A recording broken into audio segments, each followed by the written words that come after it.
আমাৰ মাননীয় বিধায়ক যুৱ মৰ্চাৰ সভাপতি আশৰাফুল হুছেইন ডাঙৰীয়া আপোনালোকক স্মাৰ্ট মিটাৰ সম্পৰ্কে আপোনালোকৰ যোগেদি গোটেই অসমবাসীৰ জ্ঞাতাৰ্থে আমাৰ দাবীখিনি আমি উত্থাপন কৰিছোঁ। স্মাৰ্ট মিটাৰ যি লগাইছে আপোনালোকে জানে, ইয়াৰ যোগেদি চৰকাৰে সৰ্বসাধাৰণ ৰাইজক সৰ্বশান্ত কৰি স্মাৰ্ট ডকাইতি আৰম্ভ কৰিছে।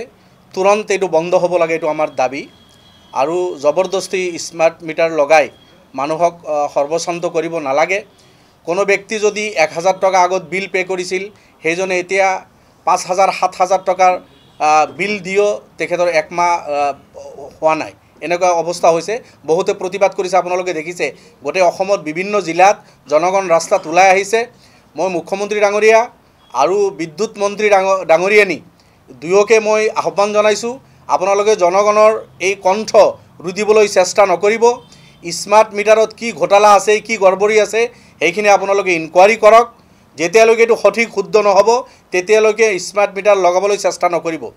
আদানীৰ লগত আপোনালোকৰ কি বন্ধুত্ব আছে সেইটো আমাৰ লুকআউট নহয়, কিন্তু সৰ্বসাধাৰণ ৰাইজক আপোনালোকে লুটিব, ডকাইতি কৰিব স্মাৰ্ট মিটাৰ লগাই, আদানীৰ মিটাৰ লগাই। এইটো কোনোপধ্যে সহ্য কৰা নহ'ব। অসমৰ জনতাই এইটো সহ্য নকৰে। মই মুখ্যমন্ত্ৰী ডাঙৰীয়াই যি কথা কৈছে যে স্মাৰ্ট মিটাৰত কোনো বিল বৃদ্ধি হোৱা নাই, তেখেতক মই প্ৰত্যাহ্বান জনাইছোঁ, আপুনি ফৰ্মেল মিটাৰ এটা লগাই, লগত স্মাৰ্ট মিটাৰ এটা লগাই আপুনি লাইভ অসমৰ জনগণক আপুনি দেখাই দিয়ক যে ইয়াত বৃদ্ধি হয় নে নহয়। এটা ফৰ্মেল মিটাৰৰ লগত আপুনি 5টা AC সংলগ্ন কৰি 5 ঘণ্টা আপুনি বহি থাকক, আৰু স্মাৰ্ট মিটাৰৰ লগত 5টা AC সমান ওজনৰ 5টা AC লগাই আপুনি লাইভ গোটেই অসমৰ জনগণক আপুনি দেখাওক যে আপোনাৰ স্মাৰ্ট মিটাৰ আৰু ফৰ্মেল মিটাৰত কোনো ধৰণৰ ব্যতিক্ৰম হোৱা নাই। যদি সাহস আছে তেনেকুৱা দেখাই মানুহক আপুনি বিশ্বাসত লওক, কিন্তু সেই কাম কিন্তু আপোনালোকে কৰিব নোৱাৰে আৰু নকৰে আপোনালোকে, আমি জানো। গতিকে স্মাৰ্ট মিটাৰৰ যোগেদি সৰ্বসাধাৰণ ৰাইজ, অসমৰ এই দুখীয়া মানুহ, 5000 টকা ইনকাম থকা মানুহ, বহুত কোটি কোটি মানুহ আমাৰ আছে যিসকলৰ মাহত 5000 টকা তেখেতসকলৰ ইনকাম নাই। তাত যদি 5000 7000 10000 টকা যদি তেখেতসকলে বিজুলী বাতিৰ কাৰণে বিল ভৰিব লগা হয়, কোনোপধ্যে এইটো মানি ল'ব লগা নহয়। গতিকে এই স্মাৰ্ট মিটাৰ তুৰন্ত, স্মাৰ্ট মিটাৰৰ যি খেলি মেলি আছে সেইখিনি বন্ধ কৰিব লাগে, আৰু স্মাৰ্ট মিটাৰৰ যোগেদি যিটো লুটপাট আৰম্ভ হৈছে এইটো চৰকাৰে বন্ধ কৰিব লাগে, প্ৰথম কথা। লগতে স্কুলৰ কথা, চৰকাৰে শিক্ষা বিভাগে ইতিমধ্যে তেখেতসকলে সিদ্ধান্ত লৈছে, বহু কেইবা হাজাৰ বিদ্যালয় তেখেতসকলে বন্ধ কৰিছে, বেলেগ বিদ্যালয়ৰ লগতে তেখেতসকলে মাৰ্জ কৰি দিছে, আৰু এতিয়াও 161 বিদ্যালয় তেখেতসকলে শেষ কৰাৰ কাৰণে, এই বিদ্যালয় বন্ধ কৰাৰ কাৰণে চৰকাৰে যি সিদ্ধান্ত লৈছে, এই হঠকাৰী সিদ্ধান্তক আমি গৰিহণা দিছোঁ।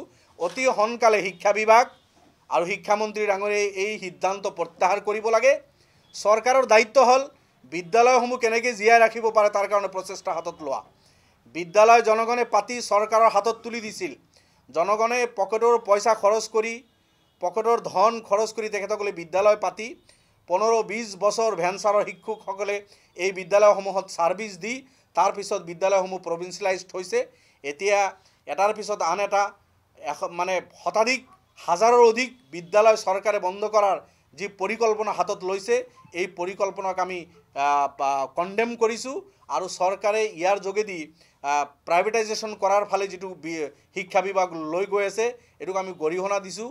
আৰু মই ভাবোঁ ছাত্ৰ সমাজ, অসমৰ সচেতন নাগৰিক সকলোৱে ৰাস্তাত গণতান্ত্ৰিক পদ্ধতিতে আমি ওলাই আহিব লাগে, আৰু চৰকাৰক বাধ্য কৰাব লাগে এখনো বিদ্যালয় যাতে বন্ধ নহয়। ছাত্ৰ যদি আজি বিদ্যালয়ত নাই, ডিপাৰ্টমেণ্টৰ এইটো দুৰ্বলতা, চৰকাৰৰ ব্যৰ্থতা। আজি হাজাৰ হাজাৰ প্ৰাইভেট বিদ্যালয় চলি আছে, মানুহে কষ্ট হোৱাৰ পিছতো গাৰ্জিয়ানসমূহে ছাত্ৰৰ ফিজ দি তাত পঢ়াই আছে, কিন্তু চৰকাৰী বিদ্যালয়ত কিয় ছাত্ৰ যোৱা নাই? সময়মতে শিক্ষক তাতে নিযুক্তি দিয়া হোৱা নাই, পৰ্যাপ্ত শিক্ষক নথকাৰ কাৰণে। বহুত বিষয় আছে, বছৰৰ পিছত বছৰ সেই বিষয়সমূহৰ ওপৰত শিক্ষক দিয়া হোৱা নাই, যাৰ কাৰণে আজি গাৰ্জিয়ানে বাধ্য হৈ ছাত্ৰ চৰকাৰী স্কুলৰ পৰা নি প্ৰাইভেট স্কুলত দিবলৈ বাধ্য হৈছে।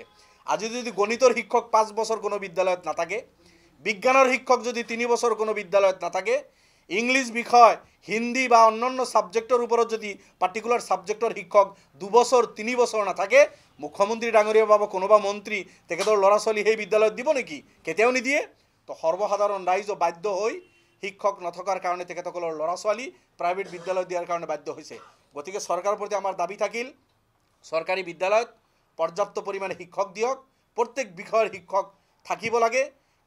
এসপ্তাহতকৈ বেছি কোনো ছাবজেক্টৰ শিক্ষক ৰিটায়াৰ্ড হৈ খালী হৈ থাকিব নালাগে।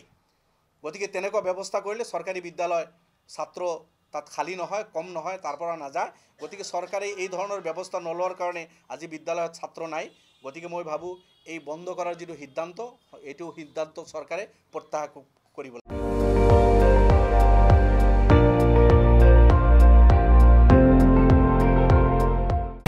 আপুনি চাই আছে ND24, সৰ্বশ্ৰেষ্ঠ নহয় সৰ্বোত্তমৰ দৌৰ।